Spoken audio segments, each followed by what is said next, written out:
Hello and welcome to my channel. This is Lisa with Lisa's Faith and Budget Planning channel. I'm excited to be here today.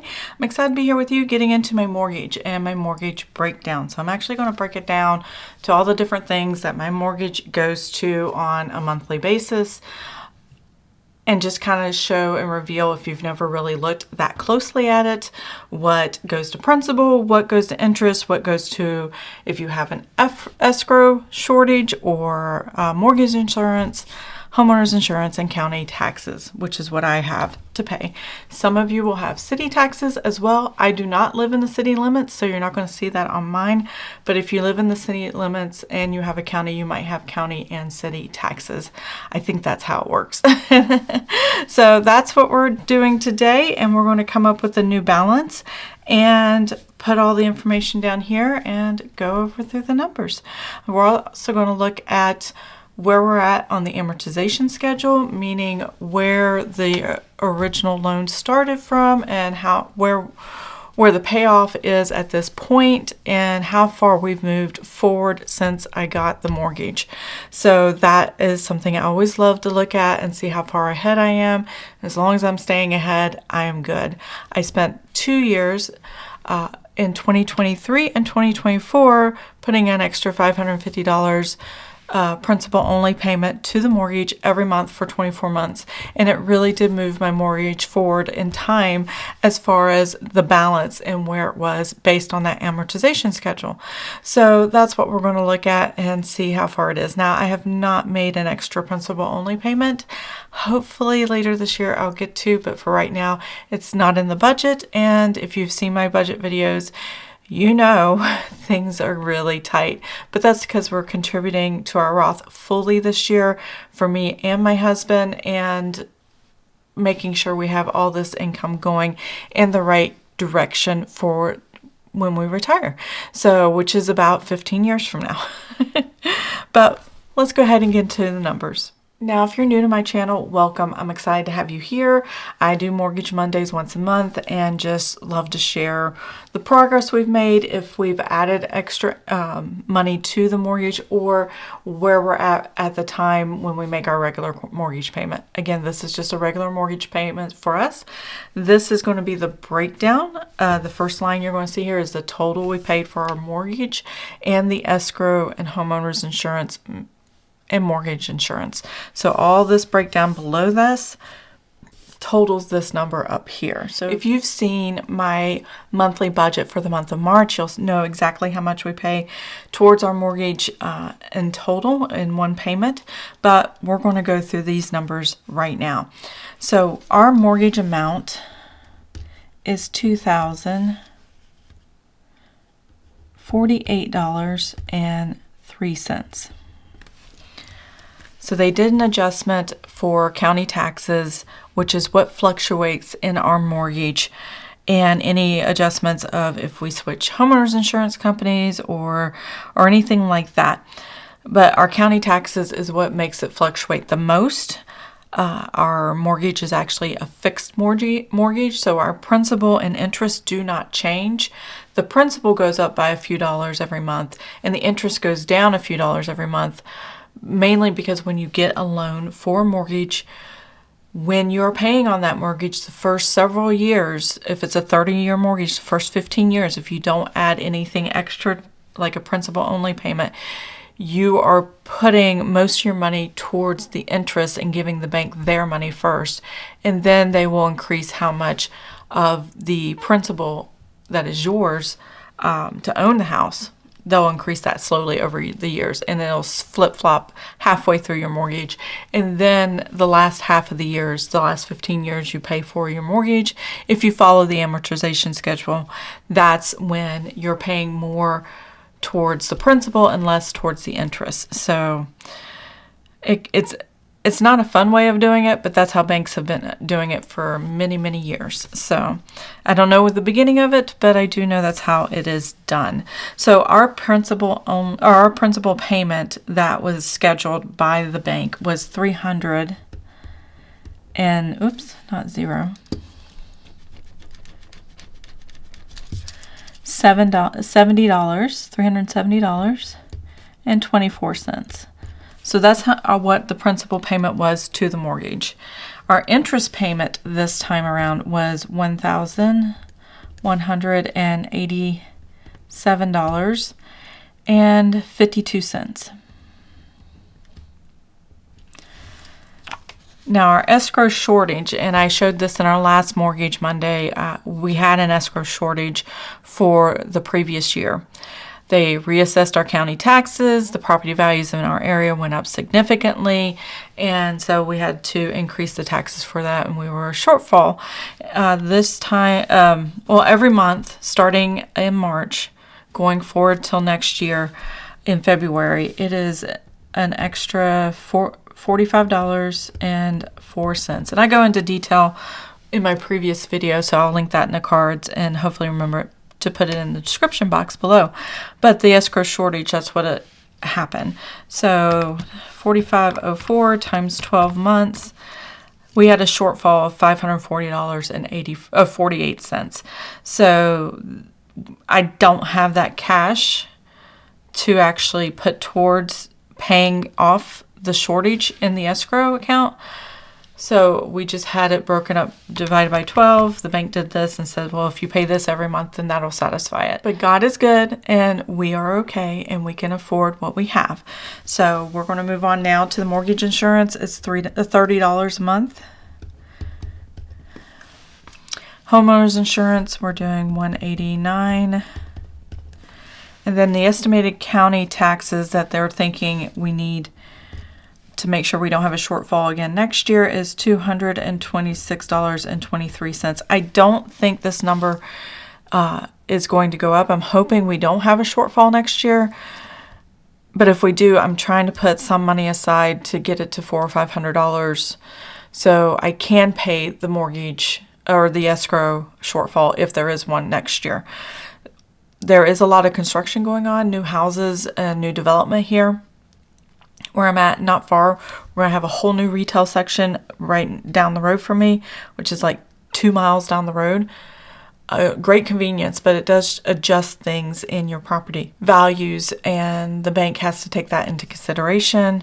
So yeah, we're right on the edge of the city limits going from rural to city, but we're not officially in the city limits. So it's a little crazy. So we're going to take all these numbers here, and this mortgage amount here minus all these numbers should bring us to zero. So we're going to go through the calculator here and make sure I did the numbers correctly to show you what the mortgage breakdown actually was. So $2,048.03 minus $370.24 minus $1,187.52 minus $45.04 minus $30 minus $189 and minus $226.23. There we go. All the way back down to zero. So that is the total breakdown of our mortgage each and every month going forward. And yeah,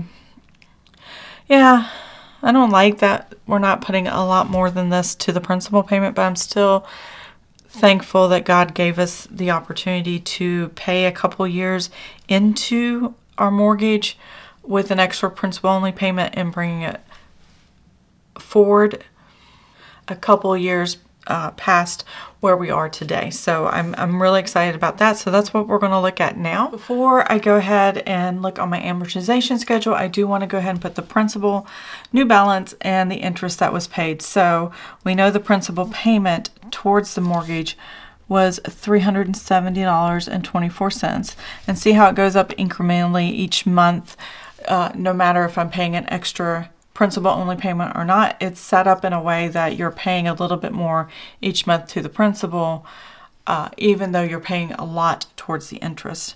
So, and I'm going to go ahead and put the interest down here. So it's $1,187.52.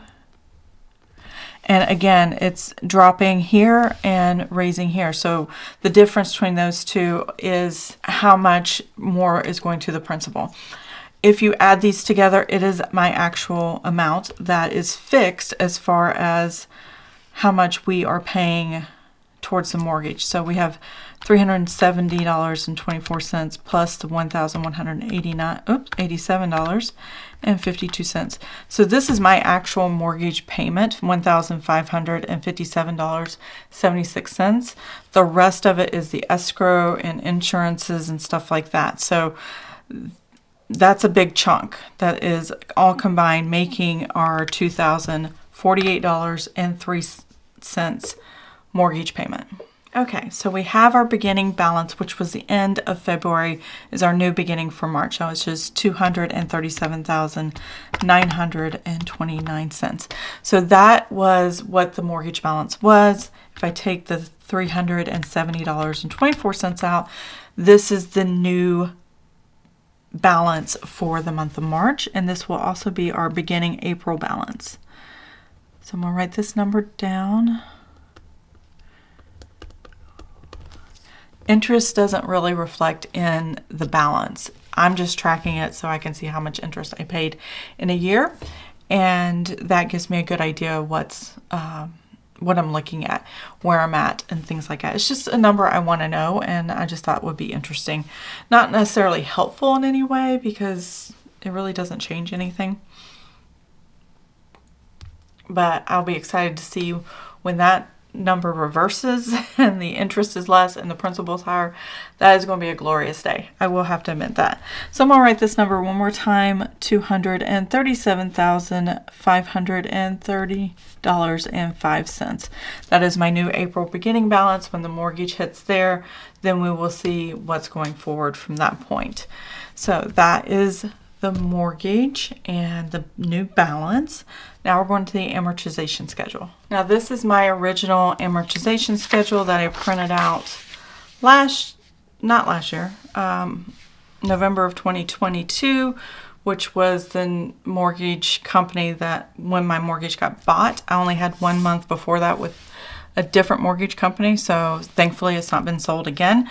But now that it's been sold, this new company, I have an amortization schedule and it has not changed, so that is good. Now what I do here is I look at how far ahead we've moved. Now I am closer to this number. We're only moving 1 month ahead, where when I was doing $550 I would move 2 to 3 months ahead each and every time. So if we were still on schedule and we did not pay anything extra, we would be in March of 2025, which is back here, and we would have $251,726.71. I reached that point in September 1st of 2023. We're way past that. So we are actually, and my neighbor's dog is barking, so if you can hear that, I do apologize. He's an excitable little thing. But we're all the way up to September of 2028. So I'm still happy that we're still ahead and we are good. I'm closer to this number, the 690.17, than I am the 318.88. So we're only moving 1 month ahead. I'm going to highlight this month. And I'm going to make a note on the side that this is March of 2025 that we reached this goal. So we're paid up to September of 2028, and this is the closest number. It's not going to be exact, basically because I'm not really tracking them in exact ways or making payments to make them exact. It's just the closest, and that's what we're doing. So this is the interest to this point we would have paid here in September. I do have to add that 1 month that's not on there on the schedule here because it was another bank. And if I add those two numbers together, I can use my fun little spreadsheet that I made for myself. Now this is my favorite spreadsheet to do. I enjoy doing it. I actually have this starting at the beginning of my mortgage. My mortgage amount was $260,100, and we are now down to the $237,530.05. So that's quite a bit of difference from where we began to where we're at. These are all the principal payments that we made here, and this is the total principal since October of 2022 when we started our mortgage, and all the interest we've paid. Now, because we jumped ahead those 2 years, there was interest we didn't have to pay. So we still have totaled saved based on the amortization schedule, this number here plus this. I have amortization interest of $89,743 or $48.89. We actually paid $37,362.88 in actual interest. So there's still $52,386.01 we have not, and we will not have to pay in interest, and it's how much we saved just because we did all those extra principal only payments. They're still relevant now as they were before. They're still important and still good to track, and seeing that large of a number that we saved that much in 2 years, it was amazing. Even though we've jumped ahead and what we're saving monthly is not as big or as large as previously, I'm still happy with where we're at right now. So that is that. And I put a sticker on it here. It says never stop dreaming. And I thought that was a really good mindset to put. I want to pay that extra principal only payment. And I know when we go back to doing that, it's going to be a different number because we took a year off from doing it to get us to our target date. And we may have to move our target date up as well. But I'm still dreaming that we will have our mortgage paid off while we're in our mid-60s and living our best life and all the things. So that is exciting to look at and to know in the future that's where we'll be. So that is my Mortgage Monday. I want to zoom out here for a second. Okay, so I hope you enjoyed this video. If you did, please give it a thumbs up. If you want to see more of my videos, please subscribe to the channel. And I'll see you guys next time. Have an amazing and blessed day. Bye. Never thought in the wildest dream I'd see you again. Never dreamed about